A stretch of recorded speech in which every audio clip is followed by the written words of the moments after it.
सभी को hello hello everyone. ये वाला जो लेक्चर है बहुत इम्पॉर्टेंट है। क्लास 11th की केमिस्ट्री से हाइड्रोकार्बन का चैप्टर है। बेटा यहाँ पर आप लोग इम्पॉर्टेंट क्वेश्चंस करोगे, जितने भी आप ये कह लीजिए कि 100% गारंटी के साथ आपको क्वेश्चन यहाँ से मिलने वाला है, तो आपको क्वेश्चंस को स्किप नहीं करना है। एक बार उसमें आगे बढ़ने से पहले मैं आपको कुछ इम्पॉर्टेंट क्वेश्चंस बता देती हूँ, पैटर्न बता देती हूँ जो ऑर्गेनिक केमिस्ट्री से जनरली आपसे पूछा जाएगा। ठीक है, गारंटी के साथ एक क्वेश्चन आपको आयुपेक का मिलेगा। नॉमेनक्लेचर बेसिकली आपको बताना है आयुपेक। सेकंड यहाँ पे इंपॉर्टेंट क्वेश्चन क्या है कि आपको एक नेम रिएक्शन जरूर पूछेगा। जैसे आपके सिलेबस में क्या है, डी कार्बोक्सिलेशन है, वुड्स रिएक्शन आपके सिलेबस में है, कॉल्ब इलेक्ट्रोलाइसिस मेथड आपके पास है, हाइड्रोजिनेशन आपके पास है, हेलोजिनेशन आपके पास है, डी हाइड्रोहेलोजिनेशन आपके पास है। ठीक है, नाइट्रेशन है, हेलोजिनेशन का फ्री रेडिकल मैकेनिज्म आपके सिलेबस में है। तो यहाँ से एक क्वेश्चन आपको पक्का देखने को मिलेगा। ठीक है, उसके बाद इस वाले ऑर्गेनिक से हमारे पास कंप्लीट द रिएक्शन करके क्वेश्चन आता है। या तो कंप्लीट द रिएक्शन करके क्वेश्चन आता है या फिर कन्वर्जन आता है आपके पास कि आपको क्या करना है, एल्काइन को, पर्टिकुलर एल्काइन को एल्कीन के अंदर बदलना है या एल्केन के अंदर आपको यहाँ पर उसको कन्वर्ट करना है। तो इस तरह से कन्वर्जन है या फिर कंप्लीट द रिएक्शन है, वो इस चैप्टर से आपको देखने को मिलता है। ठीक है, एक इंपॉर्टेंट टॉपिक जो यहाँ से जनरली पूछा जाता है, मोस्ट मोस्ट मोस्ट इंपॉर्टेंट है, वो आपके पास क्या है, आइसोमेरिज्म है। ठीक है, मार्कोनिकव रूल आपके पास क्या होता है, एंटी मार्कोनिकव रूल आपके पास क्या होता है, हक्कल रूल आपके पास यहाँ पर क्या होता है। ठीक है, पर ऑक्साइड इफेक्ट आपके पास क्या होता है। ये सारे के सारे कुछ इंपॉर्टेंट क्वेश्चंस हैं जो जनरली यहाँ से पूछता है। एक क्वेश्चन कभी कभी यहाँ से क्या आता है, खासकर 12th में तो 100% वो क्वेश्चन आता है, 11th में भी पूछने लग गया है आजकल, कि डिस्टिंग्विश टेस्ट पूछता है कि अगर आपको दो चीज़ों के अंदर, मान लिया एक प्राइमरी है, एक आपके पास सेकेंडरी हैलाइड्स आपके पास हैं, तो उसको आप कैसे डिस्टिंग्विश कर सकते हो। ठीक है, जैसे हम 12th में भी पढ़ते हैं। ठीक है, मोस्ट मोस्ट इंपॉर्टेंट क्वेश्चन है, आजकल पूछने लग गया है, तो वो भी हम यहाँ पर कवर अप करेंगे। इसके बाद एक क्वेश्चन यहाँ से आपसे पूछता है, आपसे रीजनिंग क्वेश्चन बेसिकली पूछता है, रीजनिंग क्वेश्चन पूछता है और एक ऑर्डर आपसे पूछता है। मोस्ट इंपॉर्टेंट क्वेश्चन भी यहाँ से है। ठीक है, जैसे आपसे पूछेगा कि बॉइलिंग पॉइंट का ऑर्डर क्या है, ए बी सी डी आपको दे देगा। आपसे पूछेगा कि हाईएस्ट बॉइलिंग पॉइंट किसका है, कम किसका है। रीजनिंग क्वेश्चन में क्या होगा, बताएगा कि ए का बॉइलिंग पॉइंट बी से ज्यादा है। ठीक है, क्यों ज्यादा है वो आपको बताना है। डाइपोल मोमेंट ए का कम है, बी का ज्यादा है। इस तरह से रीजनिंग क्वेश्चंस आपको देखने को मिलते हैं। ठीक है, जैसे हम वुड्स रिएक्शन कराते हैं, वहां पर हम सोडियम ड्राई ईथर का यूज क्यों करते हैं, पानी का यूज क्यों नहीं करते। तो इस तरह से कुछ रीजनिंग क्वेश्चन है वो आपको यहाँ पर देखने को मिलते हैं। तो ये इस चैप्टर से, हाइड्रोकार्बन चैप्टर से कुछ इंपॉर्टेंट टॉपिक हैं जो आपको देखने को मिलेंगे। ठीक है, अब क्वेश्चन कैसे आते हैं वो हम एक एक करके फटाफट से डिस्कस करते हैं, क्योंकि एग्जाम्स का टाइम है। ठीक है, इंपॉर्टेंट क्वेश्चंस बताऊंगी बेटा, बाकी आप छोटे छोटे क्वेश्चंस हैं, क्योंकि 1 मार्क की बजाय हम जो बड़े क्वेश्चन है, क्योंकि यहाँ पर हम 1 मार्क हैं, 2 मार्क हैं, 3 मार्क्स, 4 मार्क्स और 5 मार्क्स, सारे मार्क्स के क्वेश्चंस को हम यहाँ पर डिस्कस करेंगे, किस किस तरह के क्वेश्चंस आपके एग्जाम में ऑलरेडी आए हुए हैं। ठीक है, तो बिना टाइम वेस्ट करे हम लोग स्टार्ट करते हैं। अ, देखो बेटा, आपके पास पहला क्वेश्चन है, classify the hydrocarbon according to the carbon carbon bond. हमारे पास 3 तरह के होते हैं, एक होता है सैचुरेटेड, एक होता है अनसैचुरेटेड और एक होता है एरोमेटिक। हाँ, यहाँ पर एक क्वेश्चन और इंपॉर्टेंट है, क्योंकि हक्कल रूल हम पढ़ते हैं तो एरोमेटिसिटी को डिफाइन करना भी आपसे पूछता है। ठीक है, सैचुरेटेड हाइड्रोकार्बन का मतलब है, जैसे आपके पास क्या हो गए, एल्केन्स हो गए, जहाँ पे कार्बन कार्बन सिंगल बॉन्ड होता है। अनसैचुरेटेड का मतलब है carbon carbon double bond, carbon carbon triple bond, मतलब मल्टीपल बॉन्ड की यहाँ पर हम क्या करते हैं, बात करते हैं। एरोमेटिक हाइड्रोकार्बन्स हैं, इसकी कंडीशंस मैं आपको आगे बताऊंगी। आगे कहता है, what are the cycloalkane. Cyclo, देखो साइक्लो का मतलब क्या है, साइक्लिक से है, मतलब एक क्लोज्ड चीज से मतलब है। एल्केन्स आपके पास है, मतलब ऐसे जब कार्बन एटम से क्लोज्ड चेन के अंदर होते हैं तो उसको हम क्या बोलते हैं, साइक्लो एल्केन्स बोलते हैं। अगला क्वेश्चन है, why carbon does have a larger tendency of catenation than the silicon आपके पास, although they have same number of electrons. आपको पता है कि कार्बन फैमिली के अंदर के सबसे नीचे वाला एटम जो होता है, ठीक नीचे वाला, वो सिलिकॉन होता है और एक ही फैमिली से है, मतलब जितने इलेक्ट्रॉन्स आपके पास क्या है कार्बन के अंदर है वैलेंस इलेक्ट्रॉन, उतने ही आपके पास सिलिकॉन के अंदर होते हैं। फिर भी हम बोलते हैं कि कैटिनेशन है वो कार्बन का ज्यादा होता है सिलिकॉन के कंपैरिजन में। कैटिनेशन का मतलब है कि कार्बन कार्बन आपस में जो बॉन्ड बनाते हैं ना बेटा, वो ज्यादा टेंडेंसी के साथ बनाते हैं। आपको पता है कार्बन पूरी की पूरी ऑर्गेनिक है, वो कार्बन केमिस्ट्री के ऊपर आपके पास बेस्ड है, ठीक है। सिलिकॉन के अंदर इस तरह से सिलिकॉन बॉन्ड कम होता है, मतलब यहाँ पे कैटिनेशन सेल्फ लिंकेज जो प्रॉपर्टी होती है, सेल्फ लिंकेज प्रॉपर्टी है, उसी को हम क्या बोलते हैं, कैटिनेशन बोलते हैं, ठीक है, सेल्फ लिंकेज प्रॉपर्टी को। तो ये कहता है कार्बन के अंदर ज्यादा है। क्यों ज्यादा है? तो उसका रीजन आपको देना है, क्योंकि कार्बन का क्या होता है, स्मॉल साइज होता है कार्बन, कार्बन का, ठीक है। और यहाँ पे कार्बन कार्बन बॉन्ड है, छोटा साइज होने की वजह से बॉन्ड क्या बनता है, स्ट्रॉन्ग बनता है, इसी वजह से कैटिनेशन पावर भी क्या होती है, ज्यादा होती है। आगे आयुपैक है। आयुपैक में आपको 2-3 एग्जांपल एक साथ आएंगे तो उन सबका कर दूं, बता दूंगी, ताकि आपको थोड़ा सा आइडिया हो जाए किस तरह से हम लोग करते हैं। हाइड्रोजनेशन क्या होता है? हाइड्रोजनेशन का मतलब है, या तो आपके पास एल्कीन है, आपके पास अगर आप एल्कीन से एल्केन्स को बना रहे हो बेटा, तो आपको क्या करना पड़ेगा, हाइड्रोजन को ऐड करना पड़ेगा। किसकी प्रेजेंस में ऐड करना पड़ेगा? कैटलिस्ट आपके पास रहेगा, निकल आप ले सकते हो, प्लेटिनम ले सकते हो, पैलेडियम है, ये आप ले सकते हो। मतलब मान लिया कि आपके पास रिएक्शन है RCH डबल बॉन्ड CH2, ये रिएक्शन है, आपको क्या करना पड़ेगा, हाइड्रोजनेशन का मतलब है एडिशन ऑफ हाइड्रोजन, किसकी प्रेजेंस में, निकल की प्रेजेंस में, मतलब कैटलिस्ट की प्रेजेंस में, और आप उसको थोड़ा सा हीट करते हो बेटा, तो फाइनली क्या होता है कि ये वाला बॉन्ड आपके पास टूटता है, एक हाइड्रोजन यहाँ जुड़ेगा, एक हाइड्रोजन यहाँ जुड़ेगा, एडिशन ऑफ हाइड्रोजन को ही हम हाइड्रोजनेशन बोलते हैं। तो फाइनली क्या बनेगा, CH2CH3 आपके पास यहाँ पे बन जाएगा, मतलब क्या बनेगा, एल्केन यहाँ पर आपके पास बन जाएगा। तो इसी को क्या कहते हैं, हाइड्रोजनेशन कहते हैं। अगला क्वेश्चन है, how would you convert ethene to ethane molecule. देखो बेटा, अभी अभी हमने बताया, अगर हमारे पास एल्कीन है, एल्कीन को एल्केन के अंदर कैसे बदलेंगे। इथीन अगर आपने लिया है तो 2 कार्बन लेना है, मतलब इस R की जगह क्या ले लोगे, H ले लोगे, तो आपको यही हाइड्रोजनेशन की रिएक्शन है करके दिखानी है। मतलब एल्कीन को एल्केन के अंदर चेंज करने के लिए आप हाइड्रोजनेशन मेथड का यूज करते हो। ठीक है, आयुपेक वाले एक साथ करेंगे क्वेश्चन। अगला क्वेश्चन कहता है, methane does not react with chlorine in dark. Reasoning question है, इंपॉर्टेंट क्वेश्चन है, कई बार पेपर में पूछ चुका है, ठीक है। ये कहता है कि जो मिथेन है वो क्लोरीन के साथ रिएक्ट नहीं करता डार्क में, क्यों नहीं करता वो आपको बताना है, ठीक है। अब देखो, मिथेन आपके पास क्या है, CH4 है, एल्केन आपके पास है, इसका क्या कर रहे हो आप लोग, क्लोरीनेशन कर रहे हो। और आपको पता है, जब हमने पढ़ा था बेटा कि जब भी हम हेलोजिनेशन की रिएक्शन पढ़ते हैं, तो हेलोजिनेशन के अंदर जो मैकेनिज्म फॉलो होता है वो क्या होता है, फ्री रेडिकल मैकेनिज्म आप लोग वहां पर फॉलो करते हो, ठीक है। तो जब हम डार्क में करते हैं तो क्लोरीन क्या है, अपने फ्री रेडिकल में इजीली कन्वर्ट नहीं हो पाता। अगर फ्री रेडिकल इसका बनेगा नहीं, तो इसका मतलब क्या है कि ये वाली जो रिएक्शन है वो आपके पास हो नहीं पाएगी, इसीलिए आप बोलोगे कि रिएक्शन आपके पास अक्कर नहीं होती जब आप मीथेन के क्लोरीनेशन की बात करते हो। तो आपको लिखना पड़ेगा यहाँ पे, chlorination of methane is a free radical substitution reaction, in dark chlorine is unable to be converted into the free radicals, hence the reaction does not occur। अगला है, most most most important question है भाई, वो आपके पास क्या है, confirmation of ethane आपके पास है। यहाँ पे क्वेश्चन कई तरह से आता है, हमारे सिलेबस में कंफर्मेशन ऑफ इथेन है, हमारे पास 2 कंफर्मेशन होते हैं। मैं एक बार रिवाइज करा देती हूँ बेटा, आपके पास 2 कंफर्मेशनल आइसोमर बनते हैं, एक आप पढ़ते हो इक्लिप्स, ठीक है, एक आपके पास होती है स्टैगर्ड फोम, स्टैगर्ड फोम, ठीक है।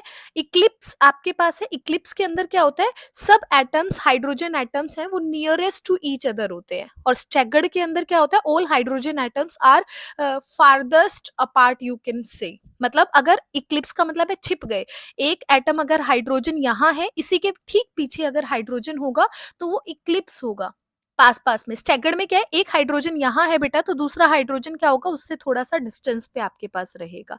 तो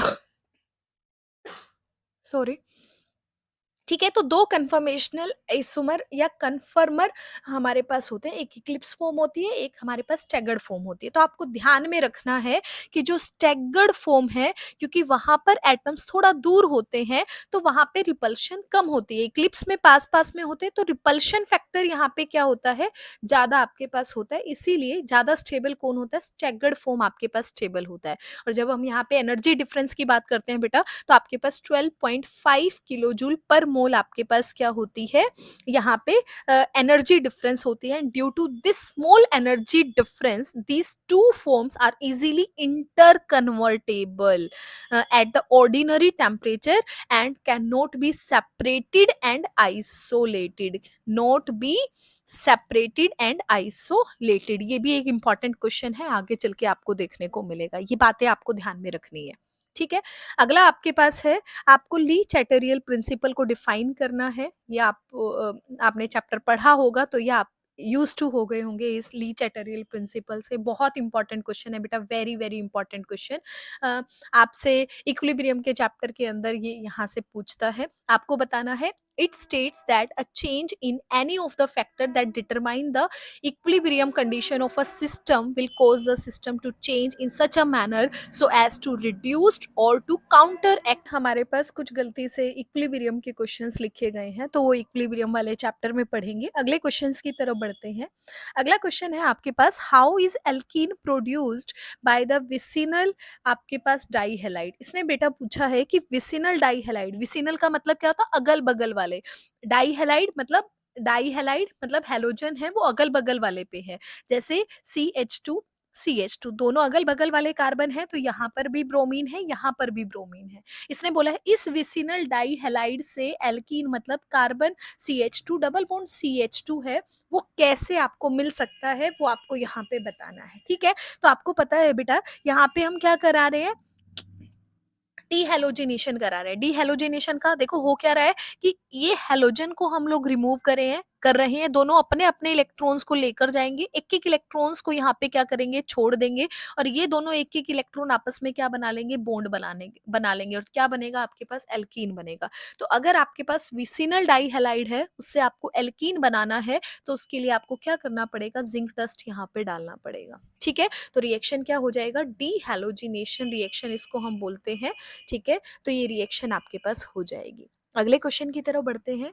आपसे पूछा है, arrange the following halogen atoms to determine the rate of reaction, iodine, chlorination, chlorine और ब्रोमीन। देखो आयोडीन बड़ा है आपके पास, इसकी ज्यादा होती है, फिर ब्रोमीन की है, फिर आपके पास क्लोरीन की है। अगला very important question, very very important question, कि बीटा एलिमिनेशन आपके पास क्या होता है। बेसिकली जो डीहाइड्रोहेलोजिनेशन होता है, डीहाइड्रोहेलोजिनेशन होता है बेटा, उसी को हम क्या कहते हैं, बीटा एलिमिनेशन कहते हैं। बीटा एलिमिनेशन का मतलब है बीटा पोजीशन से एलिमिनेट करना है। क्या एलिमिनेट करना है, हाइड्रोजन एटम को एलिमिनेट करना है। तो आप क्या बोलोगे, when the hydrogen atom is eliminate from the beta carbon atom, that is the carbon atom next to the carbon to which the halogen is attach. ठीक है, अगला क्वेश्चन है, इंपॉर्टेंट क्वेश्चन है, मैक्सिमम टाइम आपने mid term में भी पिछले साल भी देखा होगा पेपर के अंदर। ये क्वेश्चन आजकल बहुत पूछता है, क्योंकि बैलेंस बनाता है बेटा, बच्चे इजीली पास हो जाएं, तो ये वाला क्वेश्चन बहुत आता है पेपर के अंदर, कि आपको सिग्मा और पाई बॉन्ड बताना है, कितने सिग्मा है कितने पाई बॉन्ड है। ठीक है, तो ध्यान से देखो बेटा, कई बार बच्चे क्या करते हैं, ये जो कार्बन एटम है यहाँ तो ऐसे बॉन्ड बना के दिया हुआ है, क्वेश्चन के अंदर क्या करता है, ऐसे करके देता है CN आपके पास, फिर एक बॉन्ड देता है CH डबल बॉन्ड CH, और फिर लिख देता है CN। आप लोग क्या करते हो, जो बॉन्ड लिखा है ना, यहाँ पे बॉन्ड बना है, सिर्फ उस बॉन्ड को काउंट करते हो, लेकिन ये भूल जाते हो CN है, तो इसके बीच में भी तो बॉन्ड है ना बेटा, CH है, यहाँ पर भी तो बॉन्ड है ना, और ये CN है, यहाँ पर भी आपके पास बॉन्ड है, तो आप ये वाले बॉन्ड काउंट करना भूल जाते हो। बहुत इजी क्वेश्चन है और बच्चे बहुत गलतियां करते हैं, तो ध्यान से देखना कि अगर आप यहाँ से काउंट करेंगे, तो देखो कार्बन और नाइट्रोजन के बीच में एक आपके पास क्या है, सिग्मा है, बीच वाला आपके पास थोड़ा सा छोटा कर देते हैं, ये सिग्मा है, ये पाई है, ये वाला पाई है। इसके बाद कार्बन कार्बन के बीच में क्या है, सिग्मा है। अब देखो कार्बन और हाइड्रोजन के बीच में भी तो बॉन्ड है ना, इस कार्बन हाइड्रोजन के बीच में भी तो बॉन्ड है, और कौन सा बॉन्ड है आपके पास, सिग्मा बॉन्ड है। उसके बाद देखो डबल बॉन्ड है, सिग्मा है, ये एक पाई है। कार्बन हाइड्रोजन के बीच में क्या है, सिग्मा है। फिर कार्बन कार्बन के बीच में क्या है, सिग्मा है। कार्बन नाइट्रोजन में क्या है, एक सिग्मा है, दो आपके पास पाई है। तो अभी काउंट करते हैं कि कितने हमारे पास हुए। पहले हम पाई काउंट कर ले, 1 2 3 4 और 5, तो 5 पाई बॉन्ड आपके पास हो गए। उसके बाद हम काउंट कर लेते हैं, हमारे पास सिग्मा वाले, ये वाला 1 2 3 4 5 6, और ये वाला आपके पास क्या है, 7। तो 7 आपके पास क्या हो गए, सिग्मा बॉन्ड्स हो गए। तो इंपॉर्टेंट क्वेश्चन है और इजी क्वेश्चन है। सॉरी, ये क्वेश्चन भी बहुत इंपॉर्टेंट है, पेपर में पूछता है कि sp हाइब्रिडाइज्ड क्या होता है, sp2 हाइब्रिडाइज्ड कार्बन कौन सा होगा, sp3 हाइब्रिडाइज्ड कार्बन कौन सा होगा। बहुत इजी क्वेश्चन है बेटा, एक छोटी सी बात ध्यान में रखनी है, और यही क्वेश्चन आपसे बार बार पूछता है पेपर के अंदर। आपको ध्यान में देखना है, अगर कार्बन कार्बन बॉन्ड वाले हैं तो ये भी आपके पास क्या होगा, sp3 होगा, ये भी क्या होगा, sp3 होगा। अगर कार्बन कार्बन डबल बॉन्ड वाला है, अगर डबल बॉन्ड है कार्बन के पास, तो ये sp2 होगा, ये वाला भी क्या होगा, sp2 होगा। और कार्बन कार्बन ट्रिपल बॉन्ड है तो ये sp होगा, ये sp होगा। ये ध्यान में रखना है, वेरी वेरी इंपॉर्टेंट क्वेश्चन है, और बार बार पेपर में पूछता है भाई, ठीक है। तो यहाँ देखो, आपसे 1 2 3 4, आपसे 2 और 3 की लेबलिंग पूछी है। तो ध्यान से देखो, हमारे पास 3 वाला है, 3 वाला क्या है, डबल बॉन्ड से अटैच है। डबल बॉन्ड से अटैच है तो क्या हो जाएगा, sp2 हो जाएगा।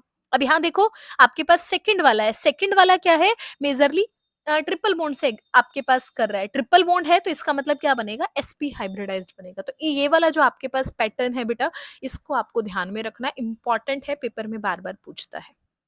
अगला क्वेश्चन है, why do alkynes not show geometrical isomerism. ये भी इंपॉर्टेंट क्वेश्चन है, कई बार पेपर में फाइनल में 11th क्लास में रिपीट हो चुका है। अब एल्काइंस ज्योमेट्रिकल आइसोमेरिज्म क्यों नहीं शो करते, क्योंकि एल्काइंस लीनियर स्ट्रक्चर के होते हैं बेटा, इसीलिए वो ज्योमेट्रिकल आइसोमेरिज्म नहीं शो करते। तो आपको रीजन ये पता होना चाहिए। इसके बाद जनरल फॉर्मूला है एल्काइंस का, क्या होता है, CnH2n-2 होता है। एल्कीन का क्या होता है, CnH2n होता है। एल्काइंस का क्या होता है, CnH2n+2 आपके पास होता है। ये सबको याद होगा, 10th में भी आपको पता होता है। सिंपलेस्ट एल्काइन आपके पास क्या है, पहली एल्काइन है इथाइन, जिसको हम बोल देते हैं। आगे बढ़ते हैं अगले क्वेश्चन की तरफ।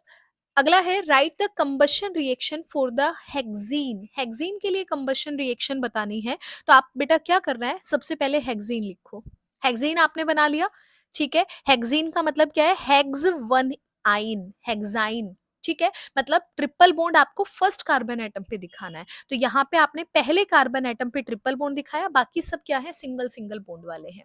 कंबशन है तो आपको क्या करना पड़ेगा, ऑक्सीजन की प्रेजेंस में रिएक्शन को हीट करना पड़ेगा, ठीक है। तो फाइनली बनता क्या है, कार्बन डाइऑक्साइड गैस आपकी इवॉल्व हो जाती है, और पानी आपके पास वहां पर स्टीम आपके पास यहाँ पे बनती है। तो आपके पास क्या बनता है, CO2 प्लस में वाटर आपके पास बनता है। रिएक्शन को आप बैलेंस कर सकते हो।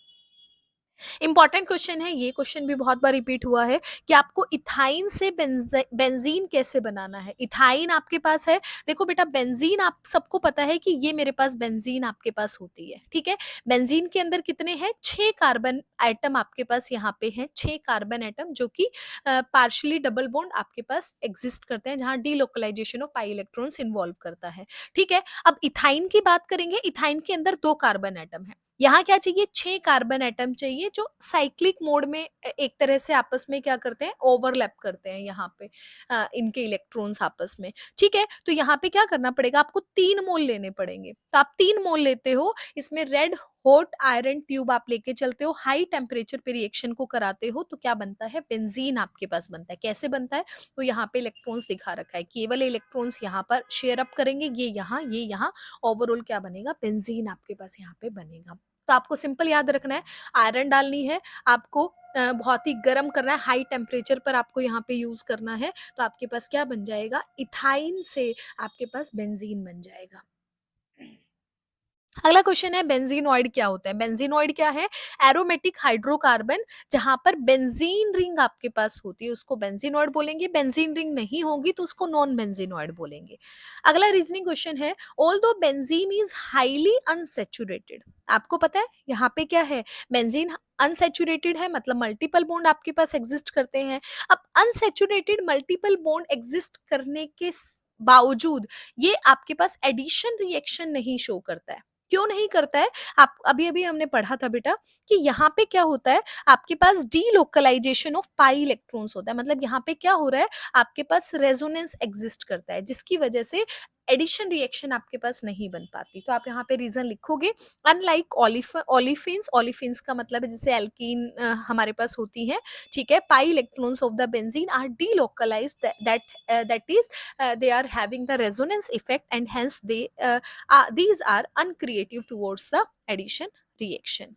अगला क्वेश्चन है हमारे पास, how will you convert compounds into benzene. Conversion basically हमारे पास है, क्या क्या पूछा है, इथीन पूछा है, इथीन से आपने बेंजीन कैसे बनाया। ध्यान से देखो, ये मेरे पास इथीन है, इथीन का मतलब है CH2 डबल बॉन्ड CH2 है, ठीक है, आपको बेंजीन बनाना है। अब बेंजीन अगर आप बनाओगे बेटा, अभी अभी हमने पढ़ा है, हमें किससे बेंजीन बनानी आती है, इथाइन टू बेंजीन हमें बनानी आती है।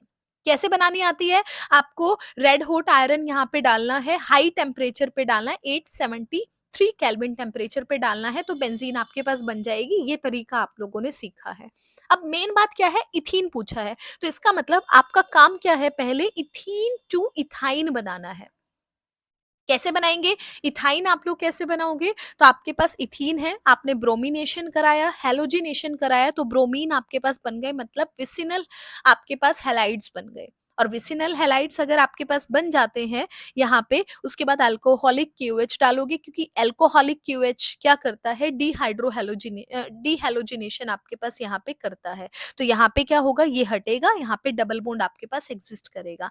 आप यहाँ पे NaNO2 डालोगे बेटा, तो फाइनली आपके पास ये वाला भी हटेगा, और फाइनली क्या बन जाएगा, इथाइन आपके पास जनरेट हो जाएगा, और फिर इथाइन से बेंजीन बनाना आपको आता है। एक ये मेथड है, दूसरे मेथड भी आप यहाँ पे यूज कर सकते हो चाहो तो। सॉरी।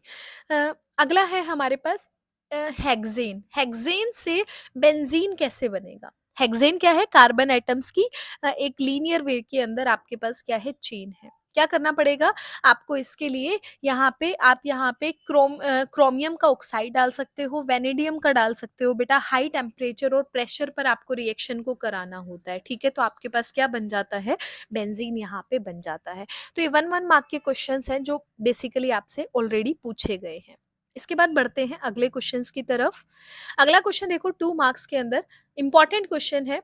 आपसे क्या पूछता है, the boiling point of hydrocarbon decrease with increase in branching. आपको पता है, हमने पढ़ा है बेटा कि जैसे जैसे हम ब्रांचिंग बढ़ाते हैं, जब हम बॉइलिंग पॉइंट का वो पढ़ते हैं, ऑर्डर पढ़ते हैं, तो वहां पे पढ़ाते हैं कि अगर आपने ब्रांचिंग की, ब्रांचिंग के साथ बॉइलिंग पॉइंट का इनवर्सली प्रोपोर्शनल रिलेशन होता है। मतलब ब्रांचिंग जितनी ज्यादा होगी, बॉइलिंग पॉइंट उतना ही कम आपके पास हो जाता है हाइड्रोकार्बन का। क्यों होता है वो आपको यहाँ पे बताना है, क्योंकि जैसे ही ब्रांचिंग होती है ना, ब्रांचिंग का मतलब है कि आपके पास थोड़ा कॉम्पैक्ट स्ट्रक्चर आपके पास आ जाएगा, और कॉम्पैक्ट आ जाएगा तो ऑब्वियस सी बात है, वहां पर एक तरह से आप ये बोल सकते हो, थोड़ा सा कॉम्पैक्ट अगर आपके पास आएगा तो रिपल्शन फैक्टर आपको देखने को मिलेगा वहां पे।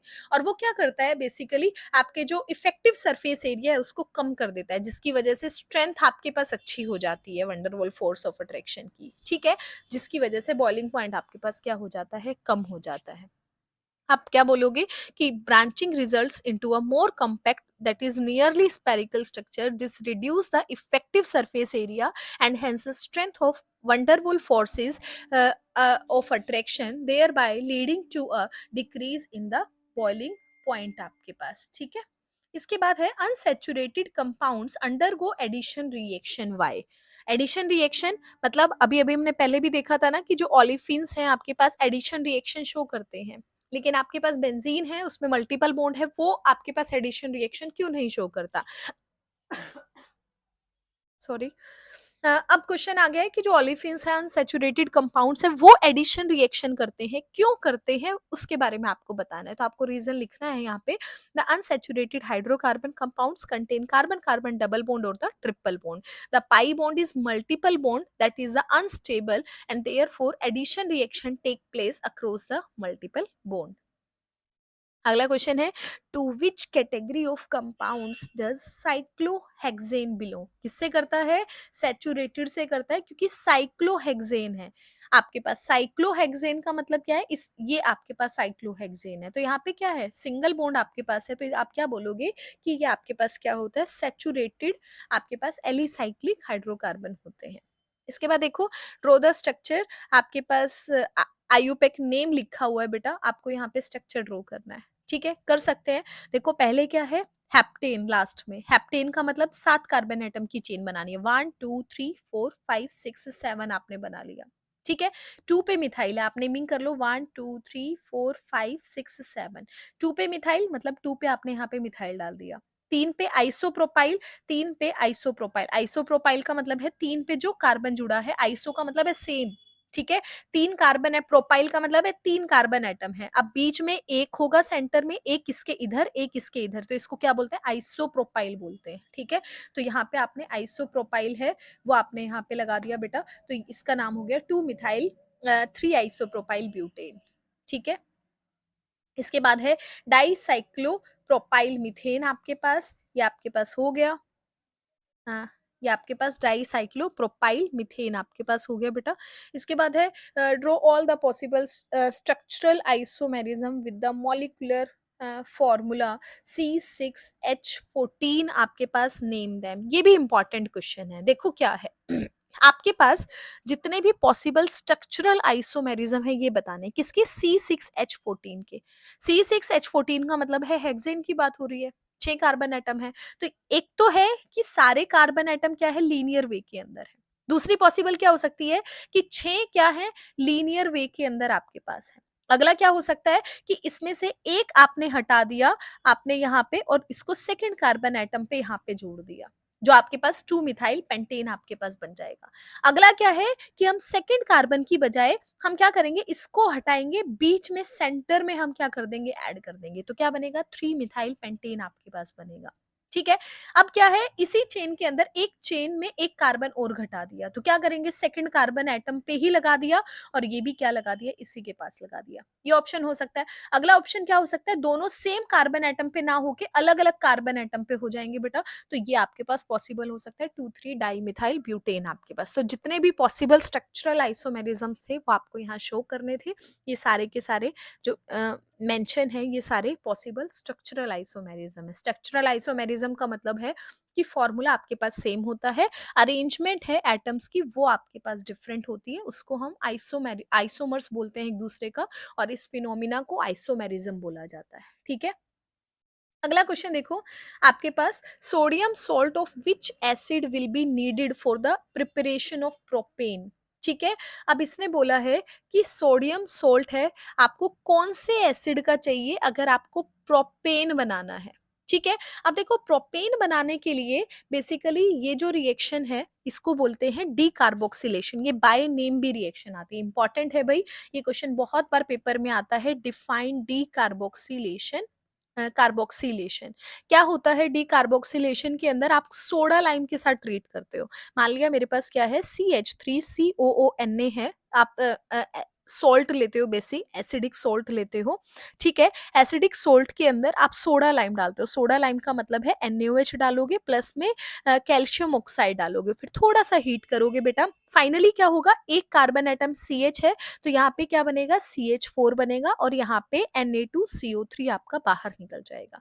मतलब अगर 2 कार्बन एटम है, एक कार्बन आपका कहाँ यूज होगा, यहाँ यूज होगा, और एक कार्बन एटम क्या होगा, बाकी का क्या बन जाएगा, एल्केन बेसिकली बन जाएगा। तो 2 कार्बन एटम थे तो एक बना। अब क्वेश्चन के अंदर देखो क्या बोल रहा है, प्रिपरेशन ऑफ प्रोपेन बोल रहा है, मतलब 3 कार्बन एटम आपके पास हैं, तो अगर 3 होगा तो लेना एसिडिक सोल्ट क्या पड़ेगा, 4 वाले का लेना पड़ेगा ना आपके पास, ठीक है। तो आप क्या लिखोगे, CH3 CH2 CH2 COONA, एक carbon, 2 carbon, 3 carbon, 4 carbon, 4 carbon होंगे तो बनेगा क्या, 3 कार्बन का आपके पास क्या बनेगा, एल्केन बनेगा।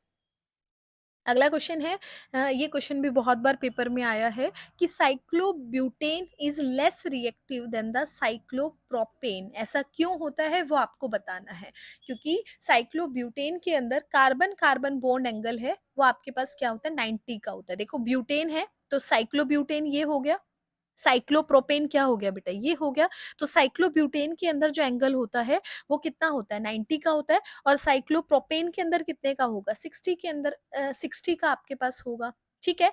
अब उसकी वजह से क्या है, show the deviation from the tetrahedral bond angle 109.28 in cyclobutane is less than in the cyclopropane. In another word, cyclopropane is under great strain compared with the cyclobutane and is therefore the more reactive.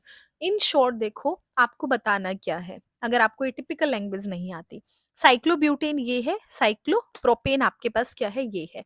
आप बताओगे कि bond angle आपके पास cyclobutane में ज्यादा होता है, यहाँ पे क्या है, कम है।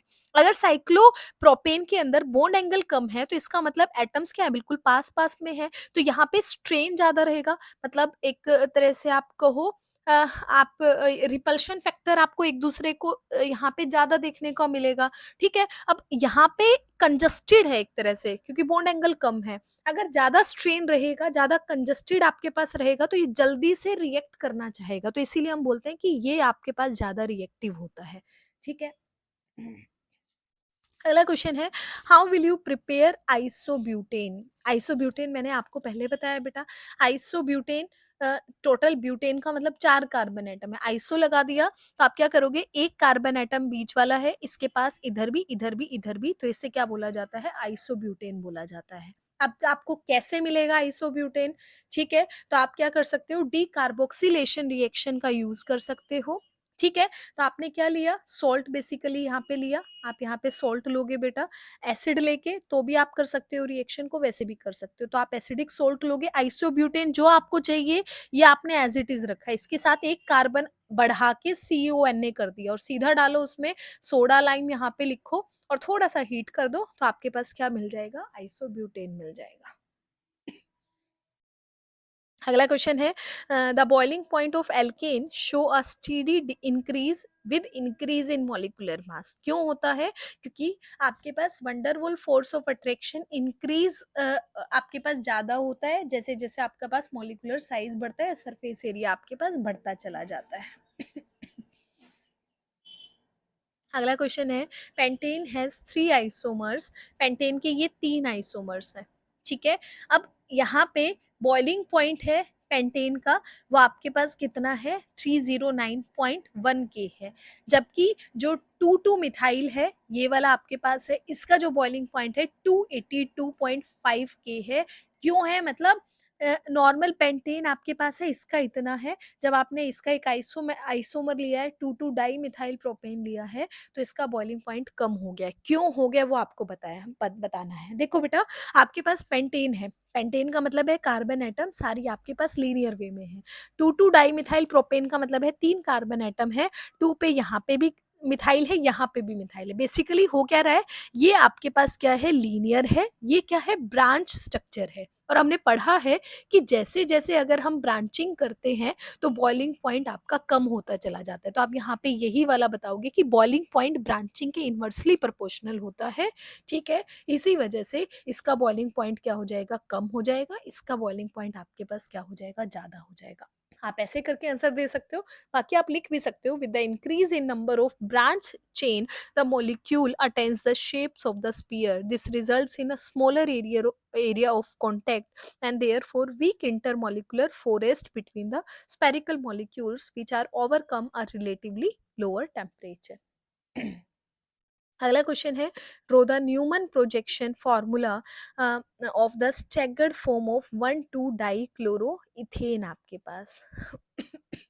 बेसिकली आपको क्या बताना है, न्यूमन प्रोजेक्शन यहाँ पे आपको बताना है। देखो आपके पास न्यूमन प्रोजेक्शन है, हमारे पास 2 प्रोजेक्शंस होती है, उनमें से एक न्यूमन आपके पास है। ठीक है, न्यूमन कैसे बनता है, एक कार्बन एटम को तो आप ऐसे सेंटर में सिंपल एक डॉट से रिप्रेजेंट करते हो।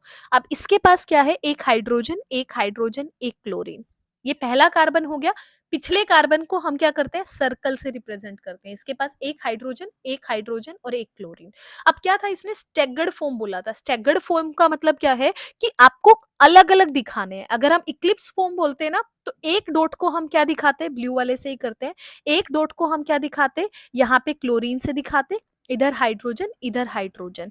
और अगर मुझे इक्लिप्स दिखानी है तो अगला सर्कल रहता, अगला एक हाइड्रोजन क्या रहता है आपके पास, यहाँ रहता, हाइड्रोजन, एक यहाँ पे क्लोरीन रहता, एक यहाँ पे क्या रहता, हाइड्रोजन। तो ये क्या होती है, इक्लिप्स शेप आपके पास होती है, छिपी हुई, एक कार्बन के ठीक पीछे कार्बन आपके पास है। स्टैगर्ड में क्या है, अलग अलग एटम्स आपको बिखरे हुए दिखाई दे रहे हैं, ठीक है। अगला है, all the four carbon hydrogen bonds in methane are identical, give reason. चारों सेम है आपके पास, क्यों है यहाँ पे, क्योंकि orbital same type of orbitals में ओवरलैपिंग आपके पास होती है। तो आप लिखोगे the four carbon hydrogen bonds of methane are identical because all of these are formed by the overlapping of the same type of orbital, that is the hybrid orbital of carbon and s orbital of the hydrogen. अगला question है, why alkanes are heated the carbon carbon bonds rather than the carbon hydrogen bonds break, give reason। आप बोलोगे when the alkanes are heated carbon carbon bonds rather than the carbon hydrogen breaks because the carbon carbon bond has the lower bond energy, that is the 83 kilocalorie per mole than the carbon hydrogen bond that are having 99 kilo calorie पर मोल bond energy. ठीक है, bond energy carbon carbon की कम होती है hydrogen के comparison में। How would you convert cyclohexane to benzene, कैसे बनाते हो भाई, रेड हॉट आयरन डालते हो क्वार्ट्स की प्रेजेंस में, ठीक है, या फिर क्वार्ट्स यहाँ पे डालते हो तो आपके पास साइक्लोहेक्सेन है वो बेंजीन के अंदर कन्वर्ट हो जाता है। ठीक है, तो ये कुछ रिएक्शंस हैं, कुछ क्वेश्चंस हैं बेटा, ये इक्विलिब्रियम के क्वेश्चन आ गए गलती से यहाँ दो तीन। ठीक है, इसको हम स्किप कर देते हैं, आगे बढ़ते हैं। ये भी गलती से क्वेश्चन आ गया है वहीं का। इसके बाद देखो इंपॉर्टेंट क्वेश्चन है, कोल्ब इलेक्ट्रोलाइसिस मेथड आपके पास क्या होता है। मैं मेरी तबीयत ठीक नहीं है लेकिन परसों आपका एग्जाम है, कुछ बच्चों ने रिक्वेस्ट की थी कुछ इंपॉर्टेंट क्वेश्चंस जितने भी प्रीवियस ईयर के क्वेश्चंस हैं वो करने की, तो मैं इसीलिए करा रही हूँ बेटा आपसे। तो जो इम्पोर्टेंट है वो मैं आपको बता देती हूँ कौन कौन से ज़्यादा इम्पोर्टेंट है, बाकी एक बार आप फटाफट से देख लीजिए, ठीक है। कॉल्ब इलेक्ट्रोलाइटिक मेथड है, मोस्ट इंपॉर्टेंट क्वेश्चन है आपके पास। क्या होता है कॉल्ब इलेक्ट्रोलाइसिस के अंदर, आप ऐसे भी दिखा सकते हो इस रिएक्शन, ये थोड़ी टिपिकल रिएक्शन, आप सिंपल रिएक्शन लिखो, आप लिखो CH3COO आपके पास है, इसमें क्या डालोगे, 2 मोल लेते हैं, 2 मोल इसमें क्या डलता है, पानी का डलता है। इलेक्ट्रोलाइसिस बेसिकली आप करते हो, क्या बनता है, इथेन आपके पास बनता है। आपके पास 2 कार्बन एटम है तो 2 कार्बन एटम का ही एल्केन बनेगा, प्लस में CO2 गैस आपकी इवॉल्व हो जाएगी, हाइड्रोजन गैस इवॉल्व हो जाएगी और सोडियम हाइड्रोक्साइड आपका साइड में बनता है। तो ये रिएक्शन बेसिकली आपके पास होती है। अब क्योंकि इलेक्ट्रोलाइसिस मेथड है तो कुछ आपके पास चीजें हैं एनोड पे जाती है, कुछ कैथोड पे जाती है, तो ये भी आपको ध्यान में रखना है कि एनोड पे कौन जाता है।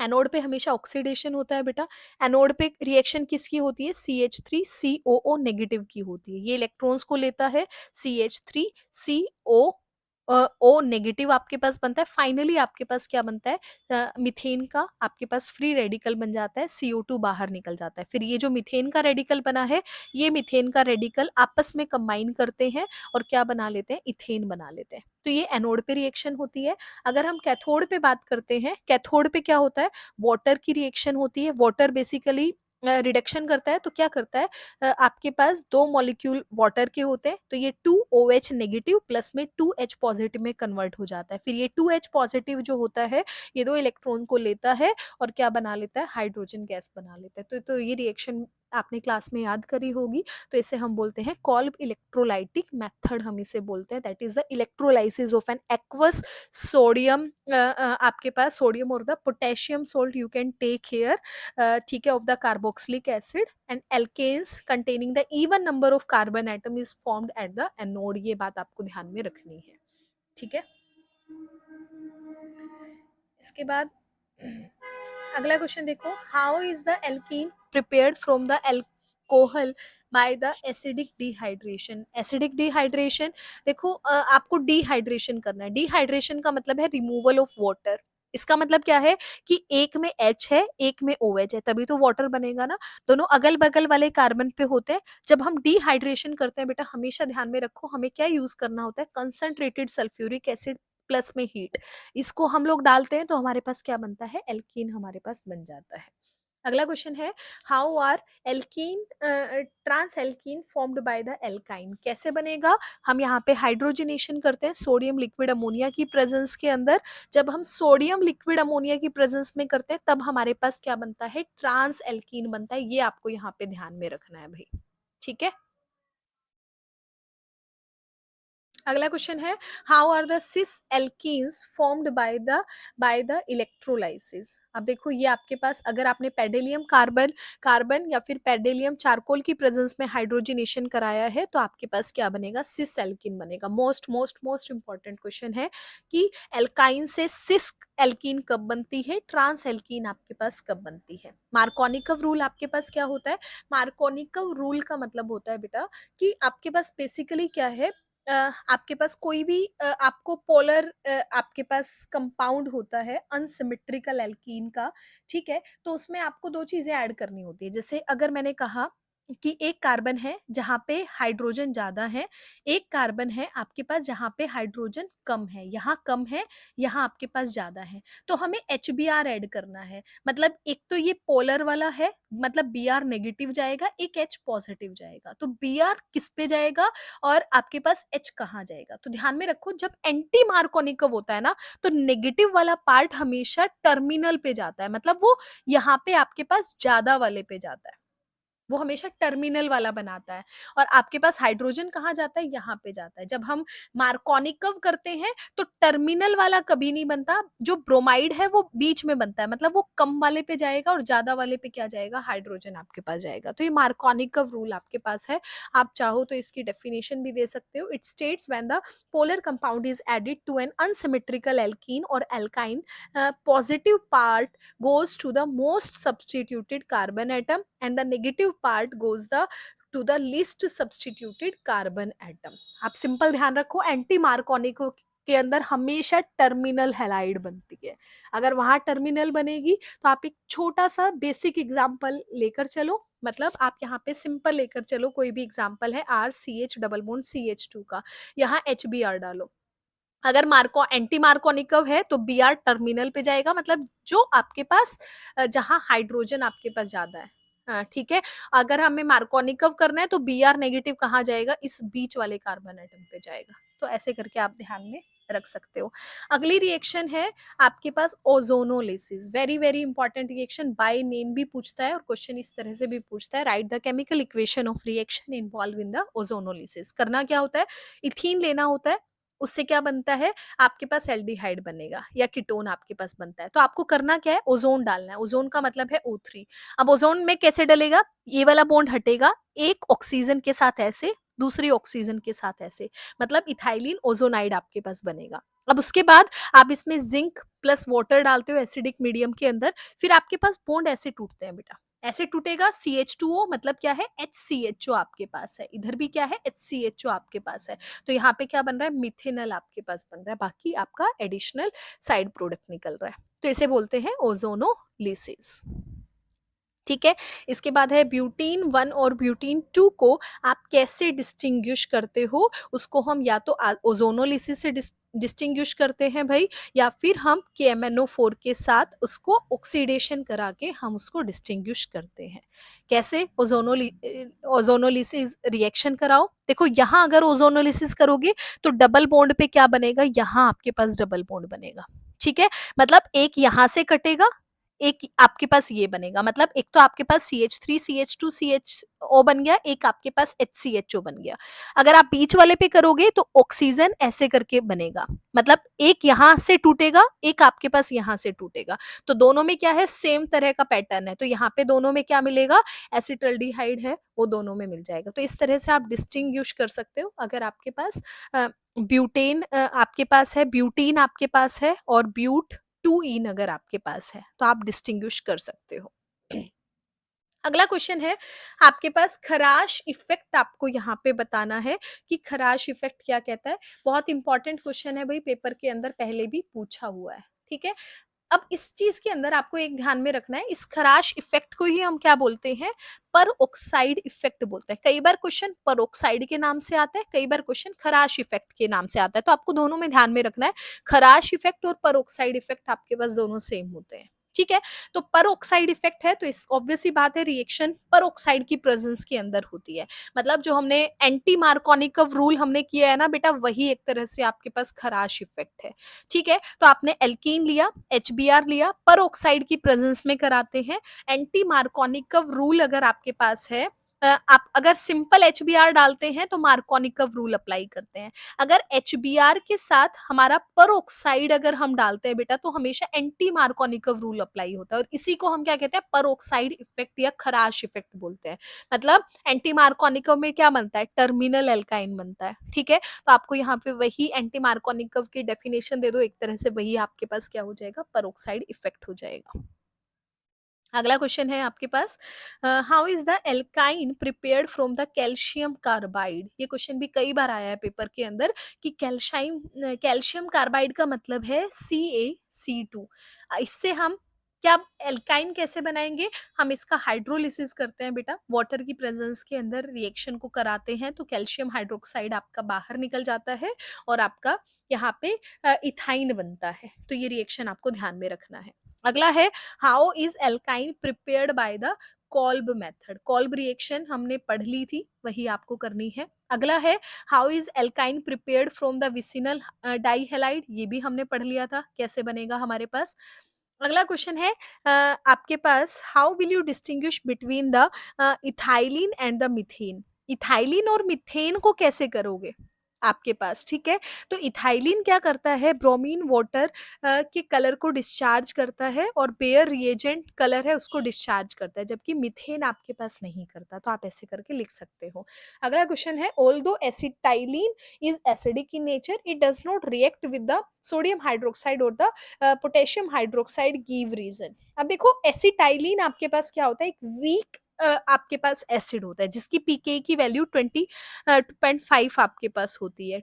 ठीक है? 25 आपके पास होती है। इसीलिए क्या है कि only an extremely strong base, जैसे आपके पास अमाइड हो गया, वही क्या कर सकता है, आपके प्रोटोन को रिमूव कर सकता है। ठीक है? तो इस तरह से यहाँ पे आपको आंसर करना है।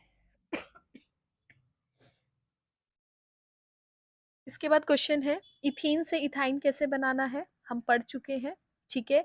इसके बाद है, ब्यूटाइन, ब्यूट 1 आइन और ब्यूट 2 आइन है, उसको कैसे आप लोग डिस्टिंग्विश करोगे, वो यहाँ पे है। आप पढ़ सकते हो बेटा, क्वेश्चन आप देख लेना, कम पूछता है पेपर के अंदर ब्यूट 1 आइन और ब्यूट 2 आइन का। ठीक है? अमोनिकल सिल्वर नाइट्रेट के साथ हम रिएक्शन को कराते हैं, तो आप देख लीजिएगा। उसके बाद है, प्रोपीन से इथाइन कैसे बनाते हैं। प्रोपीन से इथाइन देखो बेटा, प्रोपीन है 3 कार्बन एटम की चेन है, इथाइन में क्या है, 2 कार्बन एटम है, तो आपको 1 कार्बन एटम पहले हटाना है। क्या करोगे, पहले आप एचबीआर डालोगे, मतलब आप मार्कोनिकव ऑफ रूल लगाओगे, तो आपके पास क्या बनेगा, 2 ब्रोमो प्रोपेन आपके पास बनेगा।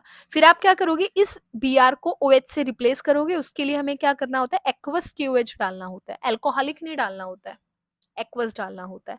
ठीक है? एक्वस डालेंगे तो यहाँ पे OH आ गया। अब देखो, ये क्या है, अल्कोहल है। अब अल्कोहल को हम क्या करेंगे, इसके एल्डिहाइड या कीटोन में बदलेंगे। ठीक है? अब बीच वाला OH है, तो ये कीटोन में जाएगा, तो उसके लिए ऑक्सीडेशन करना पड़ेगा। ऑक्सीडेशन कैसे करोगे, पोटेशियम आपके पास यहाँ पे डाइक्रोमेट डालोगे। ठीक है? आपके पास तो ये क्या करेगा, आपके पास CH3CO CH3 के अंदर बदल देगा। अब यहाँ पे आपको करनी है आइडोफॉर्म रिएक्शन, इंपॉर्टेंट रिएक्शन आपके सिलेबस में है। ठीक है? अगर एसीटोन है, इसमें आपने आयोडीन प्लस बेस डाला है, तो क्या बन जाएगा, आइडोफॉर्म बन जाएगा आपके पास। अब इसको सिल्वर प्लस हीट करोगे, तो आपके पास क्या बन जाएगा, इथाइन बन जाएगा। अगला क्वेश्चन है, प्रोपाइन से प्रोपेनोन आपको कैसे बनाना है। ठीक है? तो प्रोपेनोन, इथाइन से प्रोपेनोन देखो भाई, बेटा अगर आपको ऑर्गेनिक थोड़ी सी टफ लगती है, तो कन्वर्जन आप यहाँ पे स्किप कर सकते हो, बाकी जो क्वेश्चंस है मैंने आपको बताए हैं वो आप यहाँ पे कर सकते हो। ठीक है? ये प्रोपाइन है, ये आप मेथड देख सकते हो भाई, प्रोपाइन से प्रोपेनोन कैसे बनाना है, इथाइन से इथेन कैसे बनाना है हम पढ़ चुके हैं, 2 ब्यूटाइन से ट्रांस 2 ब्यूटाइन कैसे बनाना है हमने पढ़ा था, एल्काइन से सिस एल्कीन कब बनता है, ट्रांस कब बनता है हमारे पास। ठीक है? उसके बाद आपके पास है 3 मिथाइल ब्यूट 1 आइन है, कैसे प्रिपेयर करते हैं इथाइन से, तो ये पर्टिकुलर आपके पास मेथड है, आप लोग पढ़ सकते हो स्क्रीनशॉट लेके। इसके बाद आईयूपैक नेम है आपके पास, देखो डबल बॉन्ड यहाँ है तो यहाँ से नेमिंग होगी, 1 2 3 4, 4 पे क्या है, फिनाइल रिंग है। बेंजीन रिंग अगर किसी कार्बन से अटैच होती है तो उसको फिनाइल बोलते हैं। तो क्या होगा, 4 फिनाइल ब्यूट, एक पे डबल बॉन्ड है तो ब्यूट 1 इन हो गया।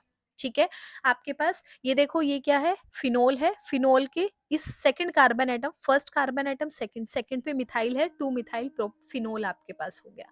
डीलोकलाइजेशन है, डीलोकलाइजेशन का मतलब क्या है कि पाई इलेक्ट्रॉन्स का अपनी जगह से दूसरी जगह पे मूव करना जो होता है। ठीक है, delocalisation implies that the pair of bonding electrons extend over 3 or more atoms and belongs to the whole molecule. Delocalized pi orbitals are much larger than the localized pi orbitals and therefore are the more stable. Resonance energy क्या होती है, आप यहाँ पे बता सकते हो कि जो आपका ज्यादा स्टेबल कंट्रीब्यूटिंग एटम आपके पास होता है और जो हमारे पास रेजोनेंस हाइब्रिड की एनर्जी होती है। ठीक है, उन दोनों के डिफरेंस को हम क्या बोलते हैं, रेजोनेंस एनर्जी बोलते हैं। फिनोल को how is phenol reduced to benzene, वो आपको यहाँ पे बताना है भाई। ये वाले क्वेश्चन बेटा आप खुद कर सकते हो। हाँ, ये क्वेश्चन मोस्ट इंपॉर्टेंट है, पेपर में आएगा भाई। How is aromaticity of a compound जज, एरोमेटिसिटी के लिए क्या होना चाहिए, स्ट्रक्चर प्लेनर होना चाहिए, डीलोकलाइजेशन होना चाहिए और 4n+2 पाई इलेक्ट्रॉन्स को फॉलो करना चाहिए। इसी को हम क्या बोलते हैं, हक्कल रूल बोलते हैं, और इसी से एरोमेटिसिटी है वो जज होती है। ठीक है, कुछ एग्जाम्पल है एरोमेटिक कंपाउंड के, 2 4 6 इलेक्ट्रॉन है मतलब 4n+2, एन की वैल्यू 1 होगी, 4+2 मतलब 6 पाई इलेक्ट्रॉन्स को बिलोंग करता है आपके पास। ठीक है, यहाँ देखो आपके पास नेगेटिव है, नेगेटिव का मतलब है 2 पाई इलेक्ट्रॉन है। अगर n की वैल्यू 0 रहेगी तो 2 पाई इलेक्ट्रॉन होगा, मतलब हक्कल रूल को फॉलो करता है। इसका मतलब क्या होगा, कंपाउंड एरोमेटिक आपके पास होगा। इसके बाद है स्ट्रक्चर आपके पास, बेंजीन का स्ट्रक्चर है। बेंजीन के अंदर क्या है बेटा, ये बेंजीन का स्ट्रक्चर है, ये भी sp2, ये भी sp2, क्योंकि पार्शियल डबल बॉन्ड एग्जिस्ट करता है हर जगह पे, sp2 sp2 sp2 आपके पास sp2। तो इस तरह से आपको यहाँ पे इसको बताना है। ठीक है, हाँ इसको आप दिखा सकते हो ओवरलैपिंग करके इलेक्ट्रॉन्स की। आगे है how is benzene prepared from the aromatic acids आपके पास है, कैसे कराओगे, आप यहाँ पे सोडा लाइम डाल के हीट कर दो बेटा, CO2 गैस डी कार्बोक्सिलेशन कर दो, CO2 गैस बाहर निकल जाएगी, सिंपल बेंजीन आपके पास बन जाएगा। ठीक है, ये क्वेश्चन फिर से आ गया है, जिंक डस्ट डालना है आपको। फिनोल को बेंजीन कैसे बनाते हैं, जिंक डस्ट प्लस में हीट कर दो। ठीक है, अगला है why is benzene extra stable although it contain the 3 double bond, फिर भी ज्यादा स्टेबल क्यों है, क्योंकि रेजोनेंस है, डीलोकलाइजेशन ऑफ पाई इलेक्ट्रॉन्स होता है। इंपॉर्टेंट रिएक्शन है अगली, what is the Friedel craft reaction. Friedel craft reaction के अंदर क्या है, बेंजीन डाला, CH3Cl डाला, हमें एनहाइड्रस AlCl3 की प्रेजेंस में रिएक्शन को कराना होता है। तो यहाँ पे जो R ग्रुप है बेटा ये यहाँ पे जुड़ जाएगा, एल्काइलेशन करा रहे हैं हम लोग तो टोलीन आपके पास यहाँ बन जाएगा। ठीक है, उसके बाद है आपके पास पर्टिकुलर रिएक्शन है, खास इंपॉर्टेंट नहीं है, आप लोग पढ़ सकते हो इसको। बेंजीन से आइडोबेंजीन है, पढ़ सकते हो। इलेक्ट्रोफिलिक सब्स्टिट्यूशन रिएक्शन क्या होता है, जब हम इलेक्ट्रोफाइल आपका अटैक करता है। ठीक है, मतलब स्ट्रॉन्ग इलेक्ट्रोलाइट है वो वीक इलेक्ट्रोलाइट को क्या करेगा, रिप्लेस करेगा, सब्स्टिट्यूट करेगा, उसी को क्या बोलेंगे, इलेक्ट्रोफिलिक सब्स्टिट्यूशन बोलेंगे। ठीक है, इथीन और बेंजीन को कैसे करा सकते हो, हमने पढ़ा था। ठीक है, जैसे हमने मीथेन वाला केस पढ़ा था सेम आप यहाँ कर सकते हो। इसके बाद बेंजीन को इससे कैसे करोगे भाई, क्लोरीनेशन करोगे, हर जगह पे क्लोरीन आ जाएगा। इस रिएक्शन को आप देख सकते हो। इसके बाद चलते हैं अगले क्वेश्चन की तरफ। अगला क्वेश्चन है एन पेंटेन आपके पास has the higher boiling point than the neopentane but the melting point of neopentane is greater than higher than the n pentane. बेटा मैं आपको क्वेश्चंस दे रही हूँ, मुझे बोलने में थोड़ी सी दिक्कत हो रही है आज, मेरे गले में पेन है, तो आप स्क्रीनशॉट ले लेना, जिसको जो समझ में ना आए तो वो मुझसे पूछ लेना, इंपॉर्टेंट क्वेश्चन है।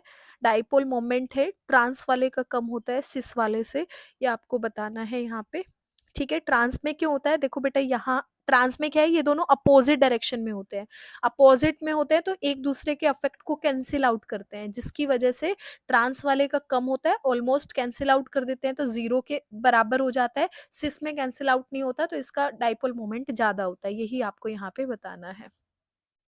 वुड्स रिएक्शन आरएक्स के अंदर सोडियम प्लस ट्राइथर की प्रेजेंस में करते हैं तो हायर एल्केन बनता है। ठीक है, हाइब्रिडाइजेशन बतानी है, C3H4, ये मैं आपको बता चुकी हूँ ऑलरेडी कैसे हम लोग डिसाइड करते हैं। ठीक है,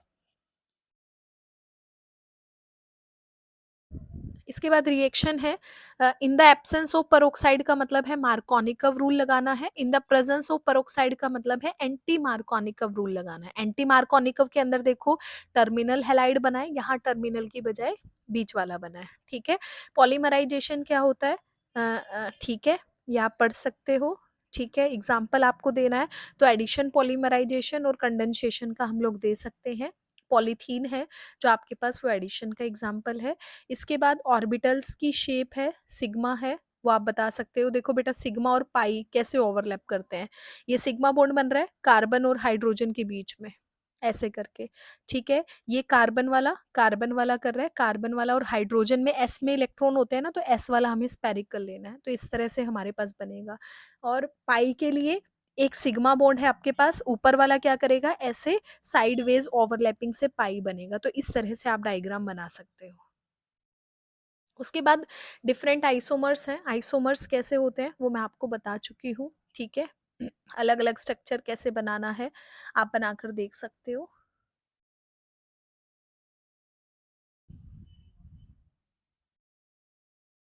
थोड़ा सा छोटा करते हैं। इसके बाद पॉसिबल डिफरेंट आइसोमर्स है, C6H10 के हैं। आइसोमर वाला क्वेश्चन ऑलरेडी हम पढ़ चुके हैं। अगला क्वेश्चन आपके पास है, इथाइन एसिडिक नेचर में होता है, इथीन और इथाइन के कंपैरिजन के अंदर रीजन क्या है वो आप यहाँ पे बता सकते हो। यहाँ पे आपको एस परसेंटेज, एस करेक्टर है, आपको उसके थ्रू रिएक्शन मतलब एस परसेंटेज के करेक्टर के थ्रू आपको यहाँ पे आंसर बताना है। भाई पढ़ लेना बेटा, इंपॉर्टेंट है।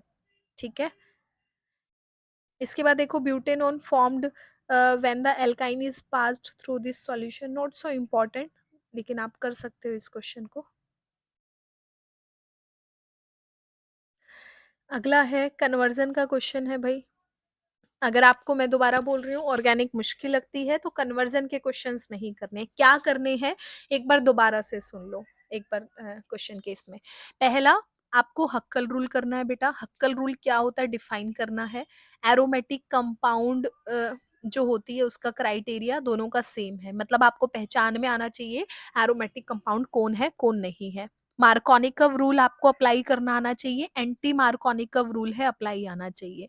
ठीक है, आपको नेम रिएक्शन पता होना चाहिए, आपको यहाँ पे कॉल्ब रिएक्शन पता होना चाहिए, बीटा एलिमिनेशन रिएक्शन पता होना चाहिए, मतलब डीहाइड्रो हेलोजिनेशन है, ये आपको यहाँ पे पता होना चाहिए।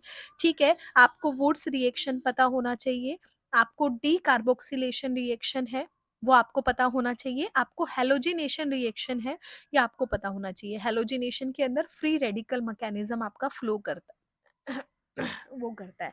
ठीक है, तो ये कुछ रिएक्शंस हैं आपको ये पता होनी चाहिए, कोई मिस ना हो गई हो। चलो जो भी है, इसी के साथ जब हम मार्कोनिकव एंटी मार्कोनिकव रूल करते हैं तो इसी को हम एंटी मार्कोनिकव रूल वाले को परऑक्साइड इफेक्ट या फिर हम इसको क्या कहते हैं खराश इफेक्ट बोलते हैं। इंपॉर्टेंट है, पेपर में बार बार पूछता है। ठीक है, सिग्मा पाई इलेक्ट्रॉन्स पहचान में आने चाहिए, कितने सिग्मा है कितने पाई है, कौन sp होगा कौन sp2 हाइब्रिडाइजेशन होगा कौन sp3 हाइब्रिडाइजेशन होगा, ये आपको पता होना चाहिए।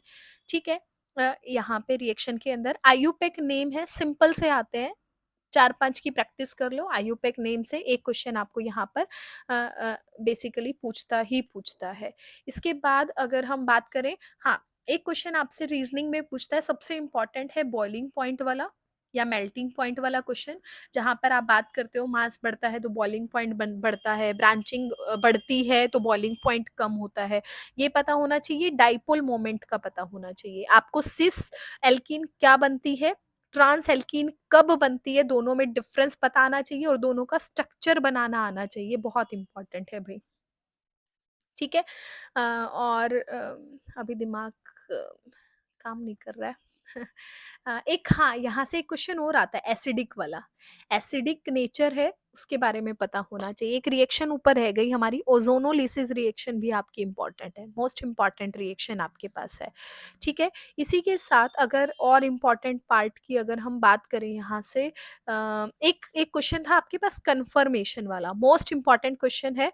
कन्फर्मेशन बनाना भी आना चाहिए स्ट्रक्चर, और रीजन भी पता होना चाहिए। जो स्टेगर्ड वाली है वो ज्यादा स्टेबल होती है इक्लिप्स वाले से। और यहाँ पे सो हॉर्स प्रोजेक्शन है आपके पास। ठीक है। और जो आपके पास न्यूमन प्रोजेक्शन है, दोनों प्रोजेक्शन आपको बनानी आनी चाहिए। ठीक है। तो ये कुछ इम्पॉर्टेंट क्वेश्चंस हैं जो आपको यहाँ इस चैप्टर से पता होना चाहिए। यहाँ से आपको क्वेश्चन मिलना ही मिलना है, कोई रोक ही नहीं सकता है क्वेश्चन को। ठीक है। और हाँ, एक रिएक्शन जो हमने नाइट्रेशन हेलोजिनेशन पढ़ा है ना एरोमेटिक कंपाउंड्स के अंदर, वो जनरली आप एक बार देख लेना। एक रिएक्शन रह गई Friedel craft reaction, Friedel craft alkylation reaction और असाइलेशन रिएक्शन, इसको भी आप नजर जरूर माना। तो ये आपके कुछ इंपॉर्टेंट क्वेश्चन है जो आपको स्किप किसी भी हालत में नहीं करने हैं। ठीक है। उसके बाद ये कुछ क्वेश्चंस हैं भाई। बेंजीन डाइपोल मोमेंट पैरा वाले का कम होता है, आपके पास पैरा नाइट्रोटोलीन वाले का क्या है, आपके पास ज्यादा होता है। क्यों होता है ये आप यहाँ से आपको डिफाइन करना है। ठीक है। देखो, मैं बता देती हूँ एक बार। ये देखो इलेक्ट्रोनेगेटिव ज्यादा है तो अपनी तरफ खींचेगा, ये इलेक्ट्रॉन डोनेटिंग ग्रुप है तो ये भी इलेक्ट्रॉन देगा, ये विड्रॉइंग है तो इफेक्ट यहाँ नजर आएगा। यहाँ देखो इलेक्ट्रॉन विड्रॉइंग है तो ये अपनी तरफ खींचेगा, यहाँ पे भी क्या है अपनी तरफ खींचेगा, तो ये दोनों क्या करेंगे एक दूसरे के इफेक्ट को कैंसिल आउट करेंगे। ठीक है। कैंसिल आउट करेंगे तो बॉइलिंग पॉइंट डाइपोल मोमेंट क्या हो जाएगा, कम हो जाएगा, यहाँ क्या हो जाएगा, ज्यादा हो जाएगा।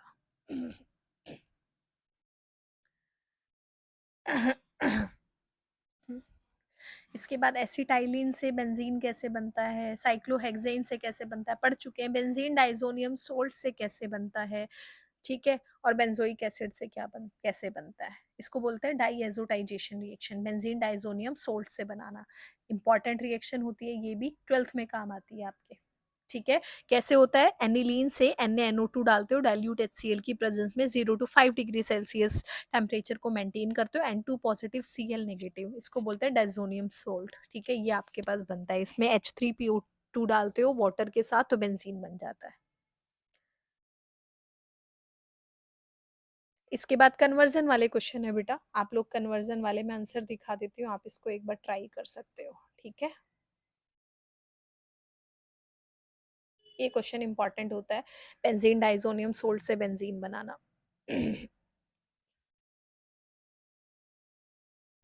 तो बेसिकली ये आपके पास हाइड्रोकार्बन चैप्टर है जो मैंने आपको बताया है, कुछ इंपॉर्टेंट क्वेश्चंस बेटा ये आप लोग ट्राई कर लेना। ठीक है। यहाँ से क्वेश्चन आपको 100% मिल जाएगा।